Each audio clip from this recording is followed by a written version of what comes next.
우리가 지난주 말씀에서 신자는 중립적인 상태라고 얘기했습니다. 신자가 됐을 때는 더 이상 악에 끌려가거나 그러지 않고요. 자연인들은 그냥 그의 본성을 따라 살지만 신자, 예수님을 믿고 난 이후에는 그 몸이 중립적인 상태가 되어서 성령을 따라갈 것인지 아니면 육체의 본성을 따라갈 것인지가 그 신자 안에 결정되어지고 그것을 이제 추구한다라는 말씀을 함께 나눴습니다.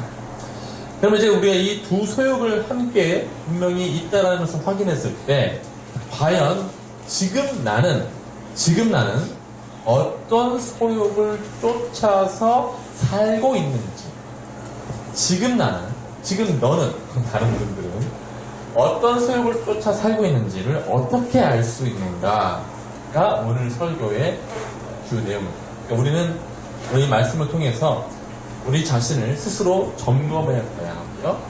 그리고 우리 공동체와 이 지금 세상의 공동체를 함께 점검하며 내가 지금 어디로 향해야 되는지를 분명히 봐야 할 것이죠. 자, 그럼 어떻게 알 수 있는가? 아주 간단합니다. 그건 뭐냐면 그 몸이 행한 결과를 보고 그 사람이 지금 육체의 본성으로 사는지 아니면 성령의 은혜로 살고 있는지를 알 수 있습니다. 그 사람이 지금 행하고 있는 삶의 결과들을 보고 알 수 있다라는 것입니다. 그럼 오늘 성경이 그 행한 결과들을 아주 쉽게 묘사하고 있습니다. 먼저 육체로 사는 사람들의 삶의 결과들이 이렇다고 한다면 그 사람은 지금 육체의 본성을 따라 살고 있는데요. 우리 19절 말씀을 보면 성경은 이런 표현을 쓸 때는 대단히 단호한 거예요. 자, 19절 제가 읽어드립니다. 육체의 일은 어떻게 한다고요? 분명하다. 육체의 일은 이런 현상으로 나타난다가 아니라 육체의 일은 분명하다라고 해서 아주 단언하고요. 선포하고 있는 것입니다. 육체의 일은 현저하니 분명하니 곧 음행과 더러운 것과 후색과 하면서 거의 19가지 정도가 쭉 나오게 됩니다. 그러니까 우리가 삶의 결과들이 지금 이런 내용들이 있다고 한다면 저와 여러분의 삶이 지금 육체의 본성 안에서 살아가고 있는 삶의 내용들이 홍환이 일로 와. 키르트 선생님 갑자기 나타나. 제 설교가 갑자기 이런 결과들이 나타나면 우리의 삶에 지금 육체로서의 삶의 결과들이 나타나고 있는 거예요. 첫 번째 부류가 뭐냐면 음행과 더러움과 후색. 이거는 이제 개인적인 성적 하락을 얘기하는 거죠. 하나님이 허용하신 범위 내에 모든 성적 행위에 대한 내용들이 우리 삶에 있다고 한다면 우리는 이미 육체의 본성을 향해 쫓고 있는 것입니다. 두 번째 부류는 그 다음 말씀 띄워주시면 우상숭배와 주술, 종교적인 영역인데요. 하나님만을 신뢰하는 것을 버리고 다른 이방 종교처럼 우상숭배와 주술을 쫓는 것, 하나님을 버리는 것, 이것이 우리 삶 가운데 있다고 한다면 저와 여러분들은 이미 육체의 본성을 쫓아 살고 있습니다. 세 번째 부류는 이제 공동체의 삶을 살아가고 있는 이 영역 안에서 이 교회 공동체든 세상의 공동체든 세상 사람들과 어떤 다른 사람들과 원수 맺고 그 다음에 분쟁이 있고 시기가 있고 분열이 있고 당 짓는 것이 있고 분열과 이단행위가 있다고 한다면 그럼 우리 삶 안에 지금 하나님을 추구하는 삶이 아닌 것이죠. 네 번째로 음주와 투기, 술 취함, 방탕함 없이 그러니까 사람을 이상하게 흥분시키는 그 내용 가운데 자기가 그것을 헌신하고 있다면 그 몸을 헌신해서 바치고 있다고 한다면 그것도 우리의 모습이 지금 신자로서의 삶이 아니라 육체의 본성을 쫓고 있는 삶을 살고 있다는 것입니다. 자, 여기 한 열 몇 가지의 어떤 이런 육체의 삶이 나와 있는데요. 이 말씀을 읽었을 때 여러분 안에 찔림이 있을 수도 있고 마음속에 아닌 사람도 있을 것입니다. 그러나 거의 모든 사람들은 이런 내용 가운데 사실 마음이 좀 어렵고요. 그 마음이 어려운 상황에서 우리는 아마 이런 생각이 들 거예요. 하나님, 제가 이런 투기, 술 취함, 방탕함 이런 걸 제가 하고 싶어서 하는 것이 아닙니다. 어쩌다 보니 그런 어떻게 하다 보니까 그런 것에 발을 들였고 그것이 반복적인 상황 가운데 놓여져 있습니다. 라는 우리 나름대로의 이유와 어떤 하나님 앞에 그런 설명하고자 하는 마음이 있을 거예요. 그렇죠? 이유와 핑계대고 싶은 마음이 있을 것입니다. 그러나 아까 그 처음에 읽었던 19절 말씀을 보면 그런 핑계와 이유에 대해서는 성경은 관심이 없습니다. 성경은 이렇게 선언하는 거예요. 육체의 일은 너희들의 그런 삶의 일이 있을 때 그렇게 나타난다가 아니라 육체의 일은 분명하다. 그 분명하다는 선언에는 더 이상 어떤 핑계나 이유를 듣고 싶지 않다는 거예요. 그런 것은 육체의 일이다 라고 선포를 하고 있는 것이지 이런 삶 안에 그런 것이 있다가 아니라 육체의 일은 현저하니 분명하니 오비어스라고 합니다. 분명하다. 더 이상 이것은 타협의 거리가 되지 않습니다. 이미 이것을 행하고 있는 사람들은 육체의 일을 하고 있다는 거죠. 그리고 그 육체의 일에 대한 대가가 더 중요한데요.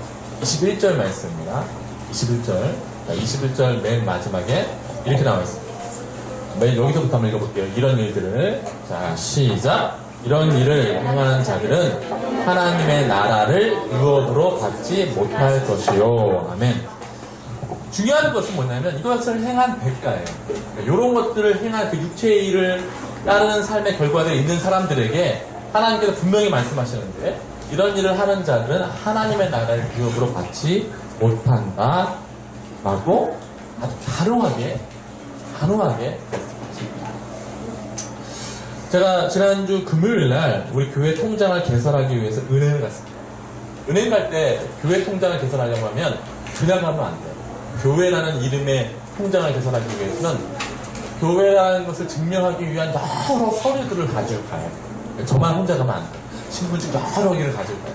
만약에 그 은행에서 공지한 그 여러 서류 중에 하나라도 빠뜨리고 가서 통장을 개설해 주세요 라고 얘기하면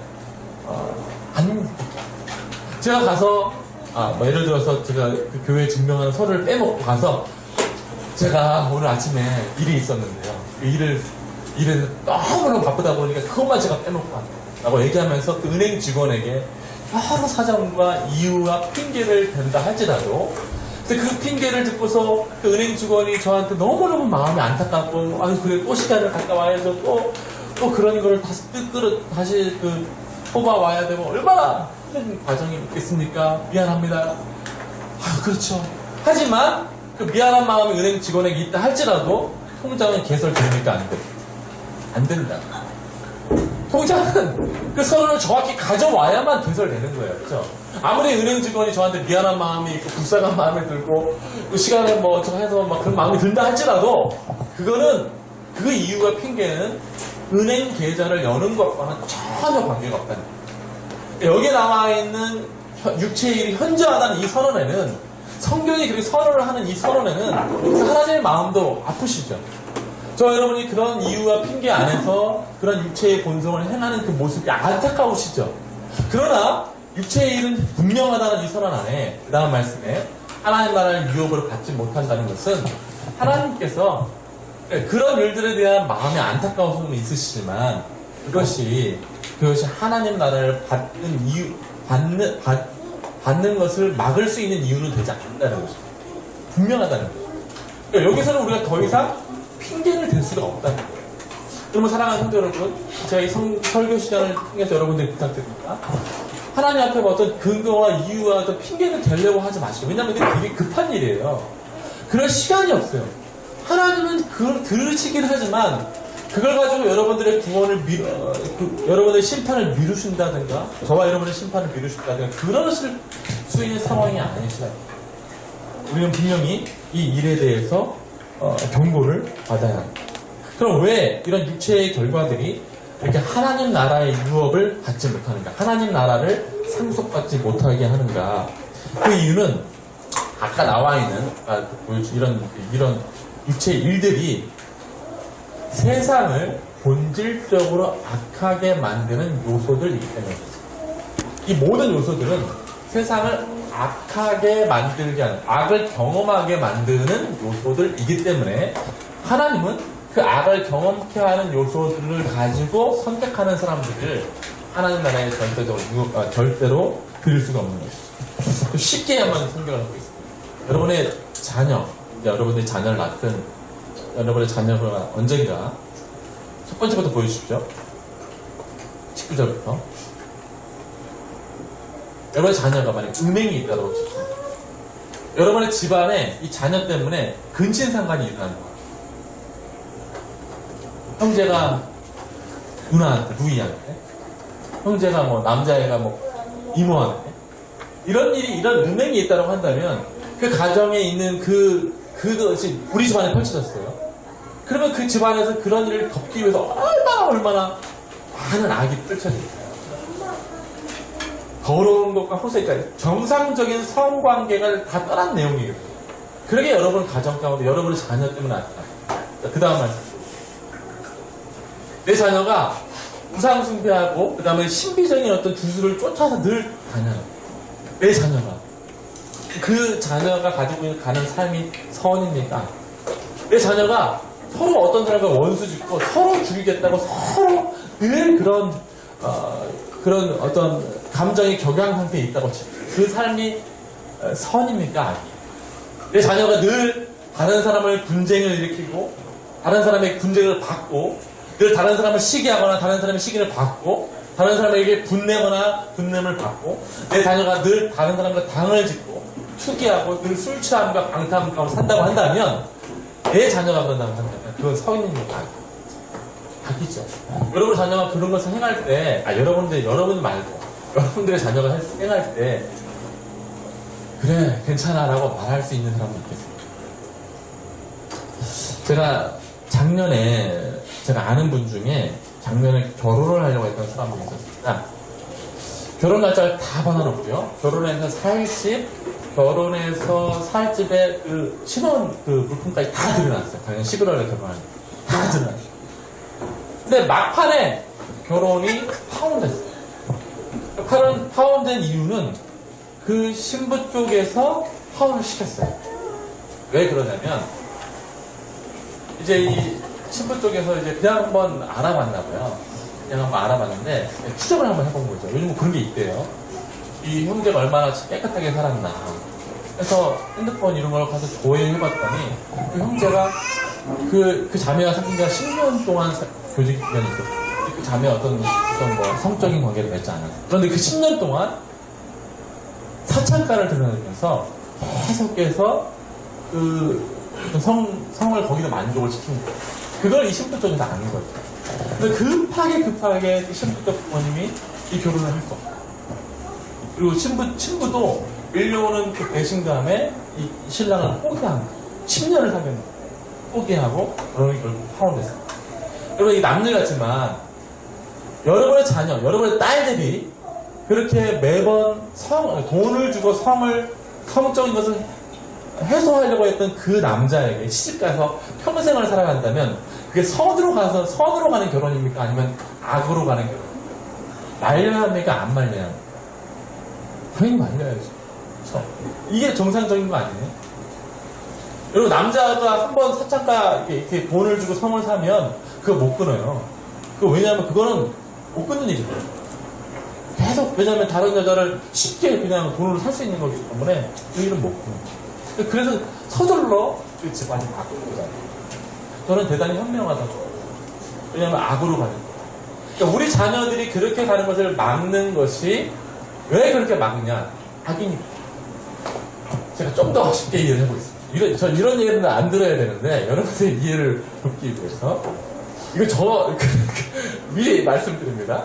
여러분들 이해를 돕기 위해서 하는 거예요. 제가 만약에 여기에 나와 있는 성도들의 여자분들, 여러분의 자녀들, 여성분들과 제가 음란한 관계를 맺고 있다라고 한다면 이 교회를 여러분들이 선한 목적으로 다닐 수 있습니까? 없죠. 제가 만약에 제가요, 이 교회에 있는 재정을 제 마음대로 막 전행하고 막 편을 가르기 위해서 막 제 마음대로 썼다. 그러면 여러분들이 교회를 선한 목적으로 다닐 수 있습니까? 안 다니죠. 왜 안 다녀요? 여기가 선이 아니라 악이니까 안 다니죠.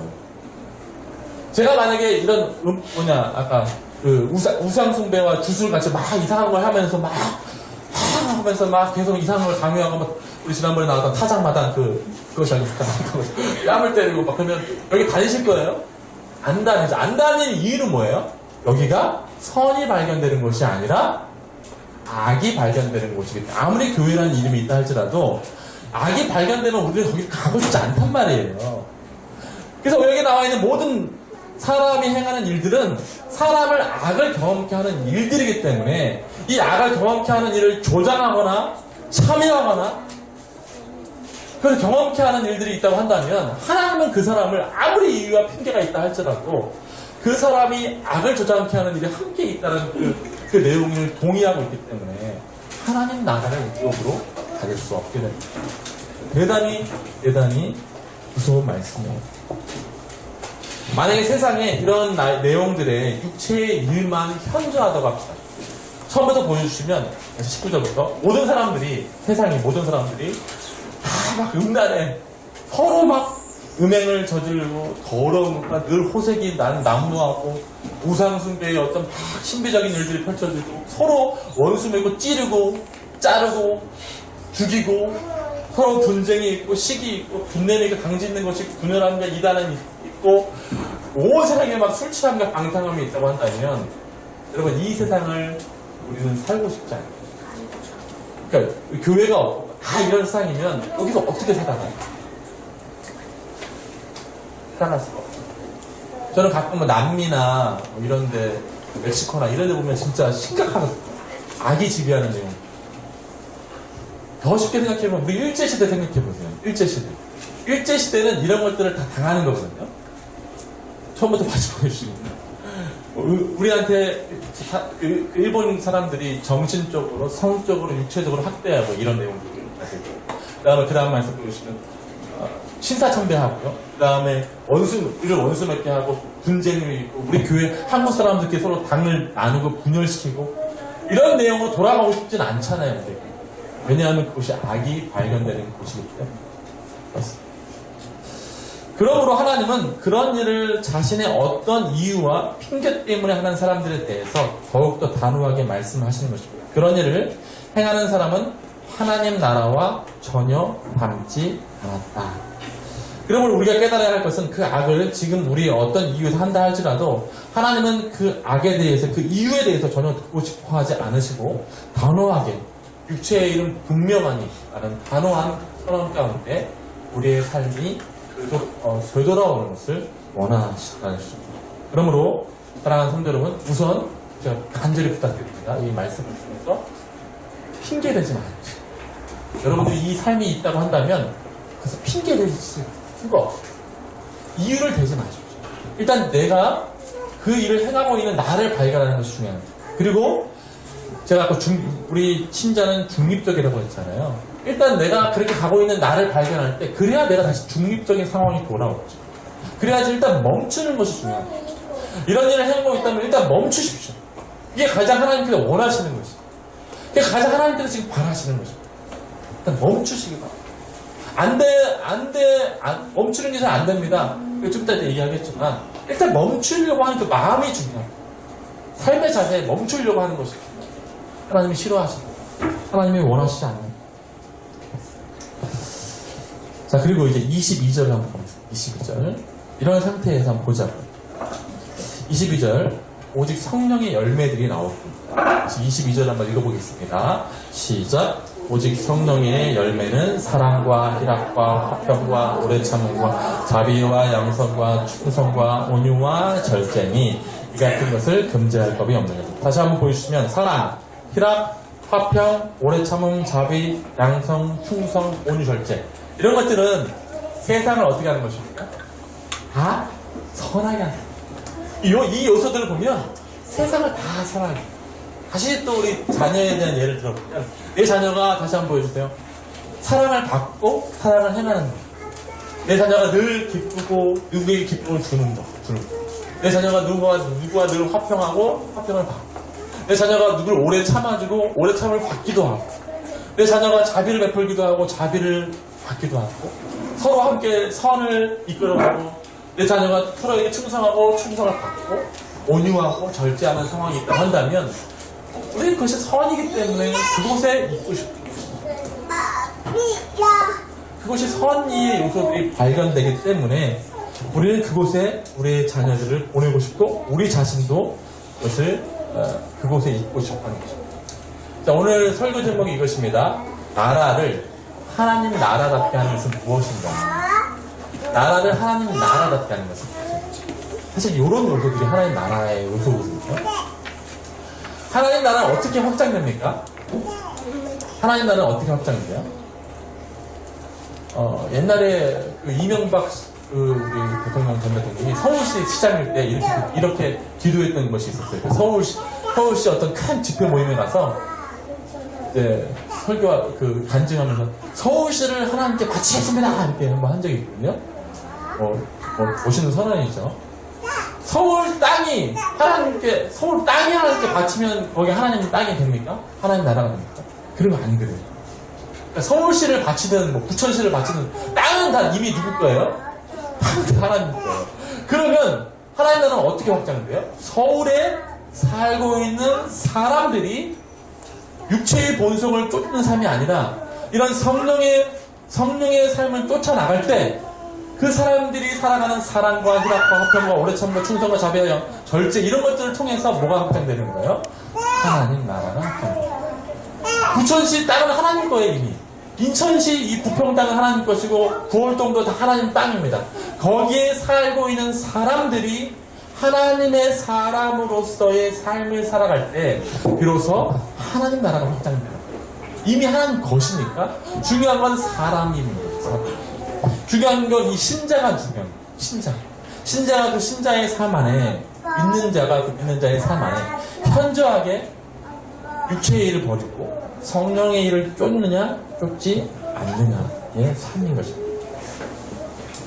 여러분 사랑하는 성도 여러분, 여러분의 개인의 중립적인 상황에서 육체와 성령을 향한 이 선택은 그냥 선택이 아니라 세상을 본질적으로 악하게 하는 선택을 하는 것인가 아니면 세상을 선하게 하는 하나님 나라를 선택하는가의 삶인 것이에요.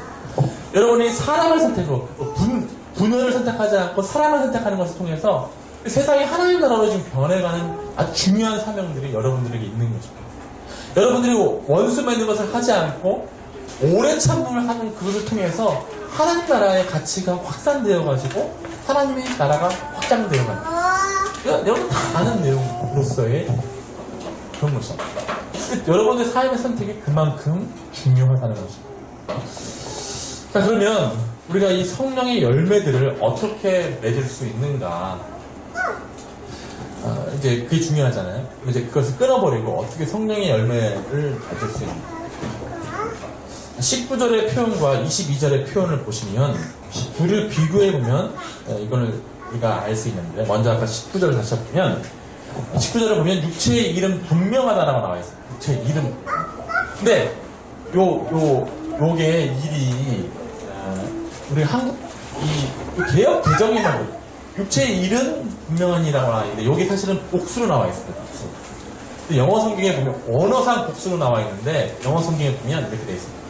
제가 요 앞에 영어 갑자기 많이 나와서 ESV 버전 보시면 The works of the flesh라고 해요. 복수 나와 있죠. 일들 여기도 The acts of the sinful nature라고 해서 act에서 복수로 되어 있고 여기도 works로 되어 있잖아요. works of the flesh. 죄송합니다. 여기 S가 붙으면 다 일들이라는 뜻이에요. 복수예요. 우리가 하고 있는 일들은 이렇게 복수적으로 나타납니다. 육체의 일들은. 그러나 성령의 열매는 그렇지 않아요. 22절에 보면 성령의 열매는 이라고 열매들은 이라고 하지 않고 열매는 이라고 얘기합니다. 여러분 성령의 열매 오늘 여기 22절에 나오는 성령의 열매는 몇 가지예요? 총? 9가지잖아요. 9가지나 되는 성령의 열매들을 성경은 성령의 열매는 이라고 표현합니다. 이 말은 어떤 의미예요? 성령의 열매는 이라고 했기 때문에 성령의 열매들은이 아니에요. 성령의 열매는 이라는 이 내용 안에서 지금 이 한 뿌리, 성령이라는 한 뿌리 안에서 나오는 열매들을 얘기하는 거예요. 이 한 성령 안에서 나오는 내용들이 이런 것들이라는 거예요. 사과나무에서 사과를 심으면 사과나무만 나와야 되는데 성령을 심었더니 이 성령의 9가지 열매들이 나오는 것입니다. 이해되시죠? 한 성령 안에서 이런 내용들이 나오는 거예요. 그래서 우리가 뭐 사랑을 따로 개발한다든가, 아, 내가 오늘부터 그럼 희락을 따로 개발해야겠다. 희락 화평과 이렇게 따로따로 개발되고 맺으려고 하는 것이 아니라는 거예요. 아까 다른 것들은 아까 우상숭배 안 하는 사람은 오래 참음을 할 수도 있고, 아까 우상숭배 안 하는 사람은 술 마시는 사람도 있고 다르게 나타나지만 이런 건 성령의 열매는 달라요. 성령의 열매는 한 성령 안에서 나오는 본질적인 열매들입니다. 그래서 이 열매들을 우리가 갖기 위해서 내가 오늘부터 사랑을 행해야겠다라고 따로따로 구분해서 열매 짓는 것이 아니라 여러분들이 한 성령을 여러분의 마음속에 모시고 그 성령을 순종하며 살아갈 때 하나님께서 원하시는 이런 열매들이 저와 여러분 삶 가운데 맺어갑니다. 성령의 열매들은 어떻게 맺어가는가? 그냥 성령의 소욕을 쫓아 살아갈 때 이런 열매들이 맺히게 됩니다. 성령을 모시고 사는 것이 가장 중요합니다. 성령의 임함에서 자연스럽게 나오는 거예요. 그럼 이것을 한번 생각해 볼 수 있는데, 이 성령의 9가지 열매들, 여기 나와 있는 열매들은 어디서부터 나왔는가? 여러분, 이 갈라디아서는 누가 썼죠? 바울이 썼어요. 바울은 이 성령의 9가지 열매들을 어디서 갑자기 생각해냈어요? 어디서? 바울은 그냥 썼을 거 아니에요. 그냥 세상에 좋은 거 다 썼을까요? 아니죠. 신학자 던, 아주 유명한 신학자 던이라고 합니다. 신학자 던은 이 성령의 9가지 열매를 보면서 뭐라고 주석을 했냐면, 이 성령의 9가지 열매는 사실 누구의 것이에요? 예수님의 본성입니다. 성령의 9가지를 그냥 쓴 것이 아니라 이 모든 것은 다 예수님이 우리 가운데 이 공생애 가운데 보여주신 삶의 내용입니다. 다시 정리해보면, 자, 우리 안에 성령께서 주장하시는 삶이 우리 안에 시작되어지면 이런 9가지 열매들이 우리가 따로따로 맺지 않는다 할지라도 맺어집니다. 그래서 우리는 마치 예수님께서 이 땅에서 공생애를 사시면서 이것들을 보여주셨던 것처럼 지금 2018년도에 작은 예수로서 칭함받을 수 있는 내용의 삶이 성령의 순종함을 통해서 살아가는 삶이 시작되는 것이죠. 예수님과 같은 내용의 이런 본성들이 우리 가운데 발현되어서 이 땅이 하나님이 직접 사시는 것처럼, 즉 작은 예수들이 직접 살아가는 그런 본성들이 충만한 삶이, 충만한 세상이 되어져 있는 것이죠. 그게 바로 하나님 나라의 모습이 되는 거예요. 성령은 그냥 오시는 것이 아니에요. 우리를 컨트롤 하시고 우리로 하여금 우리 자유를 뺏으려고 오시는 것이 아니라 성령이 우리 가운데 오셔서 우리가 주님과 닮아지는 그 내용들을 이루시기 위해서 이 땅에 오셔서 우리 안에 지금 임재하고 계시는 것이죠. 그러면 사랑하는 성도 여러분, 하나님께서 원하시는 것은 저와 여러분이 성령을 모시고 예수님을 닮아가고 예수님처럼 되어지는 모습 가운데 살아가는 것을 원하십니다. 그러므로 사랑하는 성도 여러분, 이 성령을 외면치 마시길. 이 성령이 여러분 안에 주장하시고자 하는 내용을 순종하셔서 사랑과 희락과 화평과 오래 참음과 자비와 양성과 충성과 온유와 절제를 이뤄 하나님께서 원하시는 그 사람이 되어야 할 것입니다. 여러분, 이렇게 질문할 수 있습니다. 이제 목사님, 그런데 우리의 육체의 중립성 안에서 우리 자꾸만 육체의 본성으로 살려고 하는 유혹을 계속 받습니다. 음란함을 생각하고 싶지 않지만 음란함이 떠오르는 육체의 본성을 가지고 있습니다. 어떻게 합니까? 그럴 수 있습니다. 그런 본성이 생각나고 그것을 추구하려고 하는 마음들이 문득문득 올라옵니다. 그러나 그것을 해가는 것은 다른 거예요. 그러니까 그것이 떠오르는 것은 우리가 지금 이 땅에 살고 있는 한 멈출 수는 없습니다. 왜냐하면 우리 과도기적인 사람이기 때문에 아직 이미 시작된 하나님 나라와 아직 이루어지지 않은 하나님 나라 사이에 과도기적인 삶을 살고 있기 때문에 그것이 떠오르는 것을 멈출 수는 없습니다. 그러나 그것을 행하는 것은 다른 문제다. 그래서 순종하여 행하는 문제는 다르다. 성령도 마찬가지예요. 성령이 우리 가운데 주는 생각들이 떠오르잖아요. 그러나 그것을 행하는 것은 성령의 사람을 따라가는 삶이 펼쳐지는 거잖아요. 행하는 것은 다른 거죠.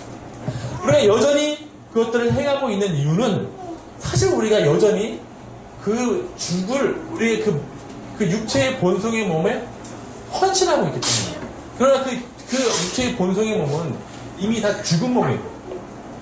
여전히 여러분들이 그 죽은 몸에 헌신하고 있기 때문에. 자, 우리 24절 말씀을 한번 함께 여기 나와 있습니다. 24절. 자, 한번 다 함께 한번 읽어보겠습니다. 이게 성경이 우리에게 알려주는 심오한 진리인데요. 이 진리가 여러분들에게 깨달아지고 그것들을 여러분들 마음판에 새기시길 주의 부시건 우리 24절 말씀 다 함께 한번 읽어봅니다. 시작. 그리스도 예수의 사람들은 육체와 함께 그 정욕과 탐심을 십자가에 못 박아. 자, 우리의 그 육체의 본성과 그 가지고 있는 육체는 언제 죽었습니까? 십자가에 예수님이 달려 돌아가실 때 그때 그 육체가 함께 죽었다. 그러니까 하나님께서 심판하셔야 할 그 육체. 그때 우리가 예수님과 함께 십자가에 못 박힐 때 그때 죽은 거예요. 그러니까 우리는 지금 만약에 그 육체의 본성을 쫓아 산다면 죽은 신체의 욕구를 따라 사는 거예요. 이미 그때 죽었다. 하나님은 우리를 바라보실 때 이미 육체의 본성이 죽은 우리를 바라보셔요. 이게 성경의 선언이에요. 좀 더 긴 말씀을 살펴보겠습니다. 로마서 말씀으로 가보겠습니다. 로마서 6장 8절 여기 나옵니다. 이것도 로마서의 핵심적인 내용인데요. 아까 제가 말씀드린 하나님께서 그때 우리를 죽은 사람으로 바라보시는 내용들이 세세하게 나옵니다. 자, 읽어드립니다. 만약 우리가 그리스도와 함께 죽었으면, 성경은 죽었다고 표현합니다. 그와 함께 살 줄을 믿으니 이는 그리스도께서 죽은 자 가운데 가운데 살아나셨으며 다시 죽지 아니하시고 사망이 다시 그를 주장하지 못할 줄 알미로다. 그가 죽으심은 죄에 대하여 단번에 죽으시며 그가 살아계심은 하나님께 대하여 살아계심이니 11절 다 함께 읽어봅니다. 시작. 이와 같이 너희 자신을 죄에 대하여는 죽은 자요 그리스도 예수 안에서 하나님께 대하여 살아있는 자로 여길지어다. 죄에 대해서 어떻게 한다고요? 죽은 자요. 죽었다고요. 죽었어요. 여러분 다 시체 덩어리예요. 죄에 대해서는 죽었다고요. 성경의 선언입니다. 하나님이 그렇게 여러분들을 바라보시는 거예요. 저를 그냥 바라볼 때 그냥 하나님 바라보신 것이 아니라 죄는 죽었던 나를 바라보시는 거예요. 그리고 하나님은 어떻게 바라보시냐면 하나님께 대해 살아있는 자로 하나님 우리를 바라보시는 거예요. 그러면 우리가 왜 죽어있는 그 몸에 우리가 여전히 그 본성을 헌신하고 사냐고. 죽은 몸이 계속해서 우리를 유혹하는 것에 왜 시체가 우리를 부르는 그 내용에 헌신하며 살아가요. 그 다음 말씀으로 12절. 그러므로 너희는 죄가 너희 죽을 몸을 지배하지 못하게 하여 몸의 사욕에 순종하지 말고 13절 말씀 다 함께 읽어봅니다. 시작. 오직 너희 자신을 죽은 자 가운데서 다시 살아난 자 같이 하나님께 드리며 너희 지체를 의의 무기로 하나님께 드리라. 14절. 죄가 너희를 주장하지 못하리니 이는 너희가 법 아래에 있지 아니하고 은혜 아래에 있습니다. 너희가 법 아래에 있지 아니하고 은혜 아래. 여러분과 저는 이미 하나님께서 시체로 그 육체의 본성을 시체로 여기시고 하나님께 대해 살아있는 자로 지금 여기고 계신 거죠. 근데 우리가 그것을 인정하지 않고 저는 계속 육체가 좋습니다라고 쫓아가는 삶을 산다면 하나님께서 하신 일을 사실 못 믿는 거죠. 제대로는 신자라고. 쉬운 예로 이렇게 설명을 해보겠습니다. 여러분 제 양복이 얼마짜리 같으세요? 송환이 되냐고 오랜만에 이렇게 오셨는데 얼마짜리 같으세요? 찍으세요 아무거나. 찍어 그냥 아무거나. 60만원? 얼마 주셔도 기억이 안 납니다. 60만원, 60만원 뭐예요? 한 1000만원 합시다. 1000만원. 1000만원짜리 양복. 언젠가 우리 교회 성도 중에 저에게 1000만원짜리 양복을 자, 제가 1000만원짜리 양복을 입고 있다고 합시다. 그러면 제가 하는 행동에 거친 일, 지저분한 일, 양복을 입고 하겠습니까? 안 하죠. 1000만원짜리 입고 있으면 저는 아마 이렇게 아무도 오지 못하게 저를 방어할 거야. 자, 오지 마요. 지훈이 오지 마. 껌을 치지 마. 그쵸? 밥풀도 아마 밥 먹을 때도 이거 먹을 거예요. 1000만원짜리잖아요. 여러분, 1000만원짜리 가방. 우리 어머니 얘기 또 해서 죄송한데, 우리 어머니가, 저희 누나가 아주 10년 전에 명품 가방 한번 사준 거 있거든요. 아직도 저기 장롱 속에 그대로 있어요. 교육할 때 쓰라고 사준 건데, 결혼할 때쯤에. 근데 아직도 장롱 속에 있어. 왜? 비싼 거니까 못 들고 다닐 거야. 그럴까봐. 마찬가지로 저와 여러분은 이미 하나님께 영광된 몸으로 있는 사람입니다. 그런데 여러분들이 1000만원짜리니까 여러분들이 하나님 앞에 그렇게 거룩한 존재로 지음받았는데 더럽고 추악하고 지저분하고 악이 판치는 곳에 여러분들의 몸을 분리시키고 싶죠. 그거는 여러분들의 믿음이 없는 거예요. 여러분들이 얼마나 귀한 존재인지 모르고. 사랑하는 성도 여러분, 세상을 선하게 하는 이 하나님 나라의 삶으로 여러분들이 육체의 본성을 내버리시고 하나님을 쫓는 사람이 되시기를 주의 이름으로 축원합니다. 그럼 하나님의 그 삶을 붙드세요. 그리고 그 삶이 그렇게 살아갈 수 있도록 계속해서 성령의 목소리를 크게 내주십니다. 계속해서. 그래서 더 이상 그 사람이 육체의 본성에 휘둘리지 않도록 하나님께 붙들어주세요. 저 중학교 때는 욕 많이 했어요. 입이 욕에 발그서 갔어요. 고등학교 제가 우리 지휘정님은 알고 있지만 저희 타락상은 알고 있지만 고등학교 때 제가 술도 많이 먹고 돈도 뺏어 본 사람이에요. 그러나 그런 예전 일들은 제가 욕 안 하잖아요. 그러니까 뭐 하다 보면 언제나 다 없어진다. 여러분들이 그 삶을 하나님께서 주신 삶의 영광스러운 삶을 살아간다면 차츰차츰 그 영광의 빛의 모습에 닮은 모습이 되어가는 모습이 됩니다. 성화적. 그걸 본질적으로 살아가려고 하는 삶이 신앙생활이 돼요. 사랑하는 성도 여러분, 영광된 하나님 나라의 옷을 입고 사는 그런 삶이 다 되어져서 하나님 나라를 유업으로 받는 그런 믿음의 사람들 다 되어지기를 주의 이름으로 축원합니다. 기도하겠습니다.